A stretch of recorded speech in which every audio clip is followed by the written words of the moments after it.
कथा कर रही है। कुंभज ऋषि से भगवान शंकर ने कहा तुमने मुझे कथा सुनाई, मैं तुम्हें दक्षिणा क्या दूं। दक्षिणा कभी मांग कर नहीं लेना, उधर से कि हम इधर से मांग कर इधर दे दें या इधर से मांग कर उधर दे दें, ना चाहिए। कुंभज ऋषि ने कहा मैं क्या मांगूं आपसे, बस इतनी कृपा कर दीजिए कि आपके चरणों की भक्ति मेरे मरते दम तक रहे, ये कृपा आप करें। आपके चरणों की भक्ति मेरे प्राण छूटने तक रहे, ये कृपा आप करो। भगवान शंकर ने तथास्तु कहा। शिव जी ने कहा और कुछ भी मांग लो, और कुछ भी मांग लो। शंकर भगवान जब कहते हैं कुछ मांग लो तो कुंभज ऋषि कहते हैं कुछ नहीं मांगूंगा, कुछ भी नहीं। अब देखिए, मांगने पर जो देता है वो देव कहलाता है, पर बिना मांगे जो देता है वो महादेव कहलाता है। कुंभज ऋषि को शंकर भगवान ने बिना मांगे भी दे दिया। क्या दिया? सुनो कुंभज बाबा, आप जब जब इस संसार सागर में आएंगे, आप जब जब इस संसार सागर में जन्मेंगे, इस मृत्यु लोक में आपका जितनी बार जन्म होगा अगस्त ऋषि, उतनी बार ये शंकर आपको दर्शन देने के लिए पृथ्वी पर आएगा। मृत्यु लोक में जहां तुम जन्म लोगे वहां वहां पहुंचो। जब एक संत, एक साधु, एक गुरुजन, घर का वृद्ध, बड़ो, घर का बयो, जिसके मन में कपट नहीं है, जिसके मन में छल नहीं है, जिसके मन में भेद नहीं है।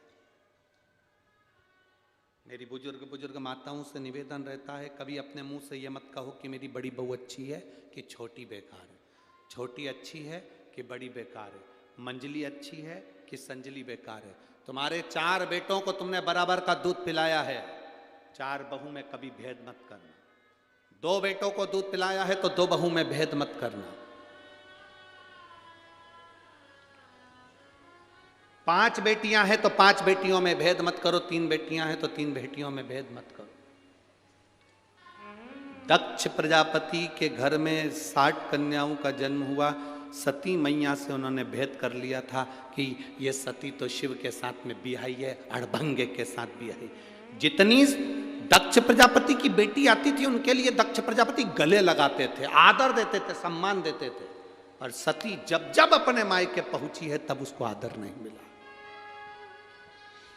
एक बहन की शादी ज्यादा पैसे वाले में हो जाती है, एक बहन की शादी कम पैसे वाले में हो जाती है। शादी में तुम्हारे मायके में जब सब बहनें इकट्ठी होती हैं भाई के यहाँ पर, तो भाई को चाहिए ये मत सोचना कि मेरी बड़ी बहन आई है तो उसका पति ये है वो है और उसके पास बहुत पैसा है तो मैं उसको ज़्यादा आदर दूं, और जिसके पास नहीं है उसको कम आदर दूं। ना ना ना, सबसे ज़्यादा आदर आप उसको दीजिए जिसके पास कुछ भी नहीं है, उसको सम्मान देना चाहिए।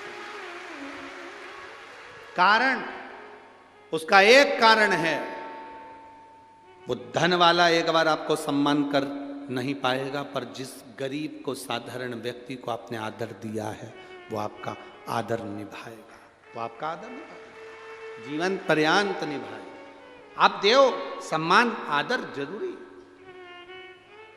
छोटा ना समझा जाए। दक्ष प्रजापति ने सती को बहुत छोटा समझ लिया था। हाँ, शिव जी के साथ भी यही है। शंकर के पास तो बंगला नहीं, घर नहीं, गाड़ी नहीं।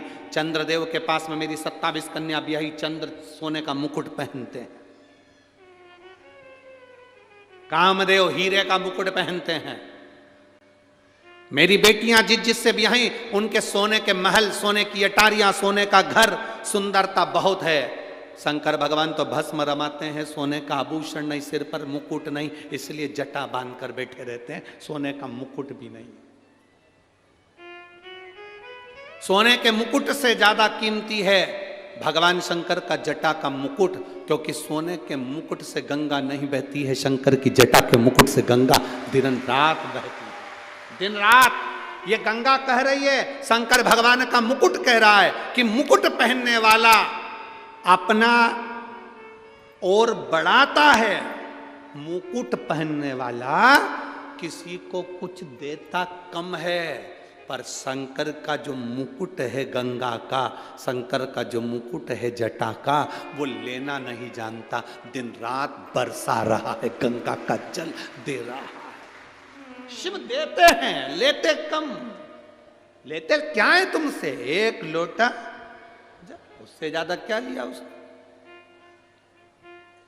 कभी मेरे भगवान ने आकर नहीं कहा तुम्हारे पास में कि तुम मुझ पर विश्वास करो, तुम मुझ पे भरोसा करो। भगवान कभी आकर नहीं बोलता तुम्हारे पास में कि तुम मुझ पे विश्वास करना, तुम मुझ पे भरोसा करना।